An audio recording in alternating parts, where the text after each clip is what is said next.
La grazia dei luoghi santi, cioè poter celebrare i misteri di Cristo nei luoghi dove queste cose sono avvenute. Ecco, stiamo a Betfage, qui è l'inizio dell'ingresso solenne di Gesù a Gerusalemme, che è un ingresso solenne ma anche simbolico. Gesù cavalca un asino. Allora, nella Bibbia l'asino è la cavalcatura del re, non il cavallo, ma l'asino.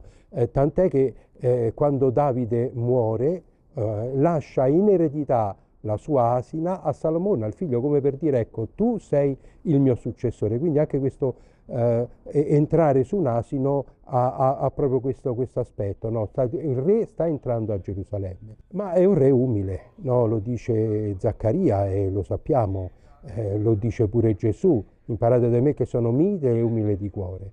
Ecco, e la cosa strana è questa, che lui, essendo Dio, si è fatto uomo. Noi che siamo uomini pensiamo di essere chissà che cosa, no? Ecco questa umiltà.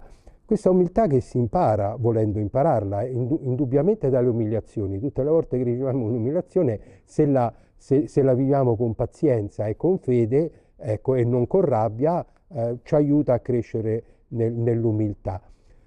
Tenendo presente che tante volte le umiliazioni più grandi vengono da noi stessi, perché è tutto quello che vorremmo essere e non siamo. E poi ecco questo re umile, ma anche che annuncia la pace. Ecco questa pace che ha un costo. Gesù è il pacificatore proprio perché col sangue della sua croce ha rappacificato le realtà del cielo e quelle della terra e ha fatto pace anche tra di noi. Ci stanno varie paci che l'uomo deve costruire.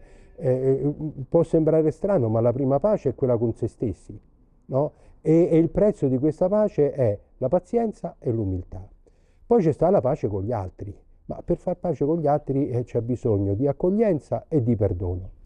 Poi, adesso che va di moda, ma è vero, bisogna fare anche la pace col creato e per far pace col creato, ecco, bisogna rinunciare, rifiutare ogni cupidigia, ogni brama di potere, di avere. E poi c'è sta la pace col Signore, quella è la conversione, no? Ecco questa.